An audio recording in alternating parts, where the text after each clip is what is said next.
前总统马英九南下为国民党籍参选立委的嘉义市议员张秀华辅选助讲，在台上介绍张秀华与他的父亲时，他父亲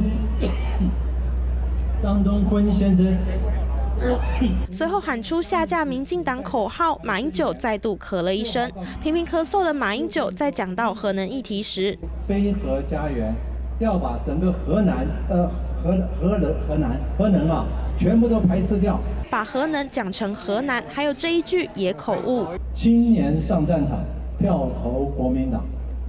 这个对不起，票投民进党，青年就要上战场。票投国民党，两岸无战场，对不对啊？站在一旁的嘉义市长黄敏惠也赶紧帮马英九的口误给拉回来，差点变成了反助讲。